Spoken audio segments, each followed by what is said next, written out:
first time going to France, and we are almost there. We touched down in Paris in 20 minutes.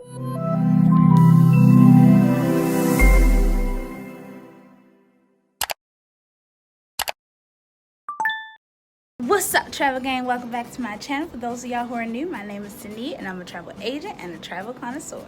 So I spent 3 months in Europe. Now the trip was originally only supposed to be for a month, but my best friend and I was having such a good time that we ended up extending it for 2 additional months. And I really got to experience what it's like to live in Europe. So I wanted to share with you all some tips and suggestions for traveling to France from the United States. I've compiled a list of some things I wish I knew before I went, some things that I learned while I was there, and some things that I thought that simply just wasn't true.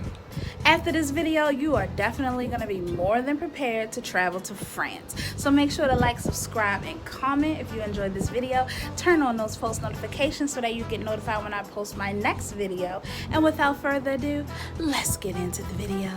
Book your tickets, put your time in. Let your job know that you ain't coming in.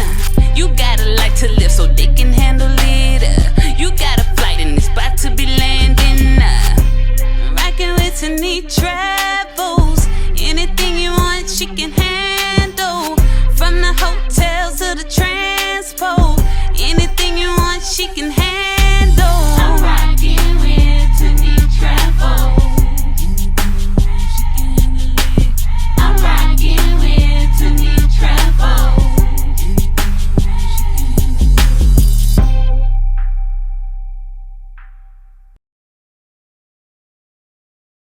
So while I was in Europe, I actually got to visit a couple of countries, but I spent the majority of my time there in France. So a lot of these tips can apply to visiting Europe, but I'm mostly going to talk about visiting France. Now, the absolute first thing that you want to do before going to France is making sure you get COVID-19 vaccinated. When I first went to France, their COVID-19 laws were pretty strict, but now that the US is on the list of green countries, they're a little more lenient with their COVID-19 laws. But nonetheless, you still want to make sure you get vaccinated because that is a requirement for visiting France. In addition to getting your COVID-19 vaccination, you want to also make sure you fill out the EUPLF form. Now this form is a passenger locator form, which is basically going to tell them where you're coming from, where you're going to be in France, how long you're going to be there, where you're going to be staying, what countries you visited in the past 14 days, and you have to verify and confirm that you are not traveling with any COVID-19 symptoms. Of course, you have to fly to France if you're leaving from the US, so prepare yourself for a very long flight. Now, the airline did try to make it as comfortable as possible. I flew with American Airlines. They had some comfy reclining seats. They had TVs. The TVs were fully equipped with new movies, new music, games, and they even have this really cool chat feature to where you can chat with other members of your party if they weren't sitting next to you. Now, I thought that was pretty cool. The plane was also equipped with Wi-Fi for a reasonable price, and they fed you breakfast, lunch, dinner, and a snack. We just got off the plane. We had a 9-hour flight. Now we gotta go through customs. This airport is super big. So once we got off the plane, we headed to customs, showed them our forms, and then we were good to enter France. Now, the first thing we did when we left the airport was visited the nearest pharmacy so that we could get a digital vaccination pass. Now, if you are visiting France and you plan on doing anything that requires you to be indoors, you are going to need this pass. Unfortunately, they do not recognize the paper vaccination card that you get in the US. So you have to take your paper vaccination card to the nearest pharmacy, pay $50, and they will print you out an EU pass. And this pass is going to have a digital QR code for them to verify your vaccination status. Now you want to hold on to this pass like it's your passport because, like I said, you're going to need it to do just about anything in France. You need it to dine into the restaurants, visit museums, get on the train, and so much more.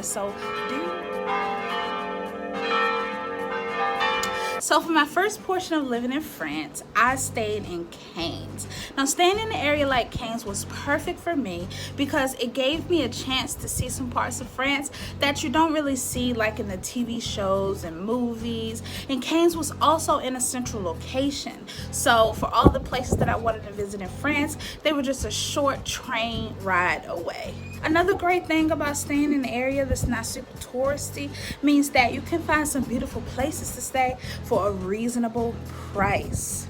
Our Airbnb in Cannes was a little under $500 for a month, while the Airbnb in Paris was almost $500 for 3 days, and that was in the outskirts of Paris.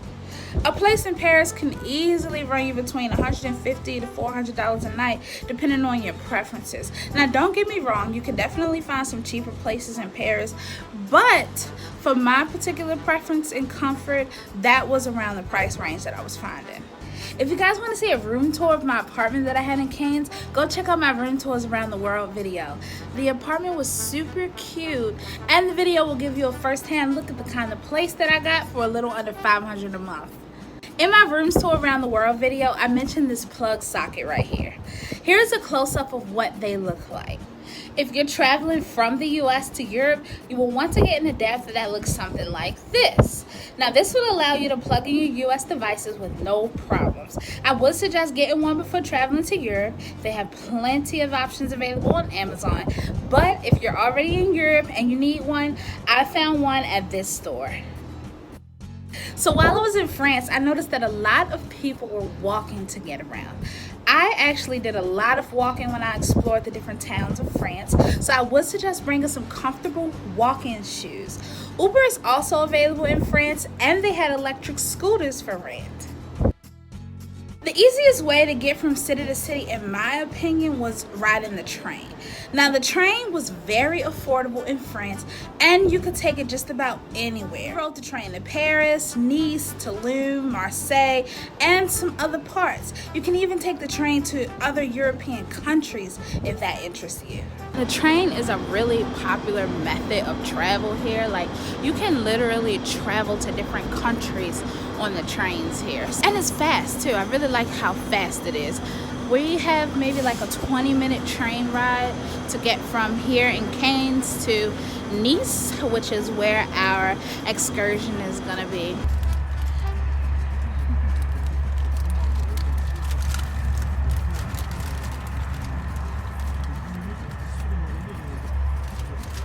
Exploring France was my absolute favorite part of my entire trip. We got to see some really cool things all throughout France. If you're looking for things to do in France, I suggest visiting the Picasso Museum. It's in Nice, France, and it was a museum filled with original Picasso paintings that Picasso himself donated just to this museum.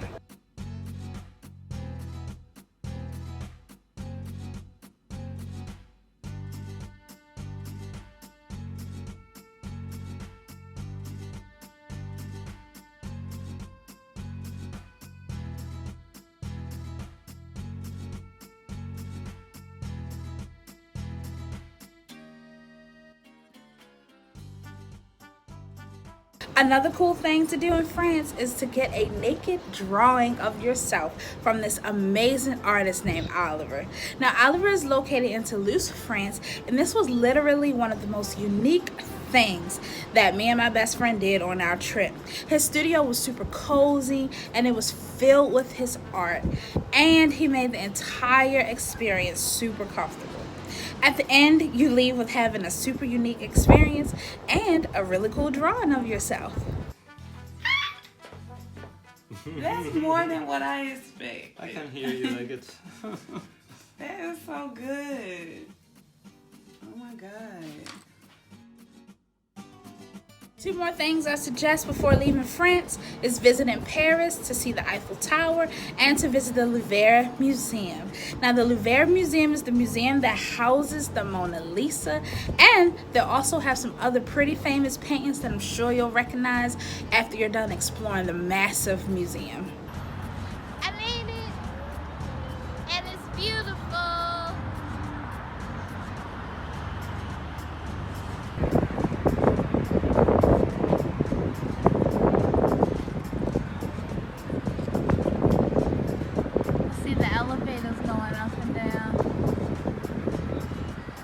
made it to the Rivera.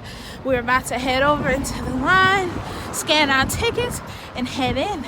I'm looking so forward to seeing the Mona Lisa. That's like my top thing on the list that I have to see today. I want to see if the eyes follow you when you walk. I had to put my scarf on because it's really cold out here, but the building's right here behind me. That's where the entrance is, and we're standing in line. This line is pretty long, but we have our tickets, so we should have no problem getting in. If you do come to the Rivera, make sure you buy your tickets online. Because of COVID, they are no longer allowing ticket purchases at the door. You have to buy them online so that you can ensure that you get your spot in the door.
We just made it to the Mona Lisa room.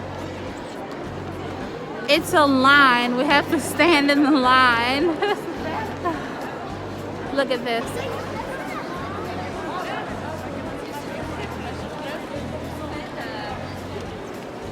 We are just about here. The Mona Lisa is right behind me. I don't know if you can see it, but we're almost there, up and close, so we can take a picture and see if her eyes follow us.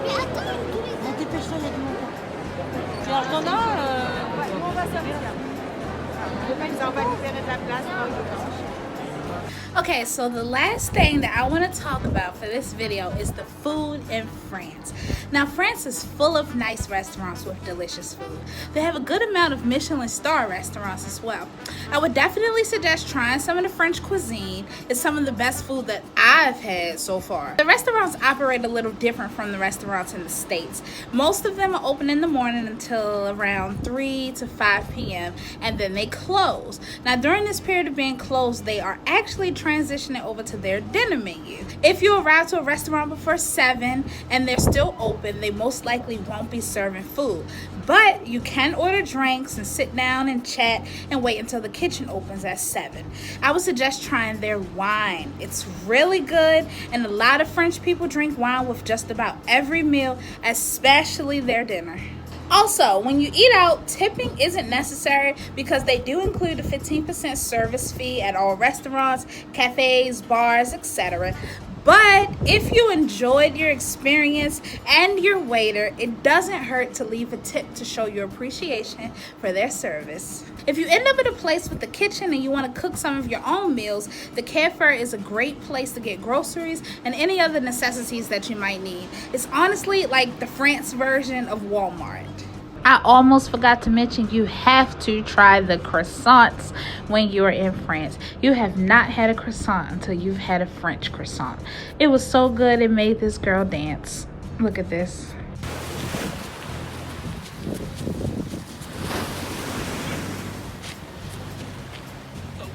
And that's it for today's video. I hope my tips and suggestions for visiting France are helpful to anyone who's going to be traveling to France during COVID-19. And make sure to like, subscribe, and comment if you enjoyed this video. Turn on those post notifications, and I will see you guys next time. Bye!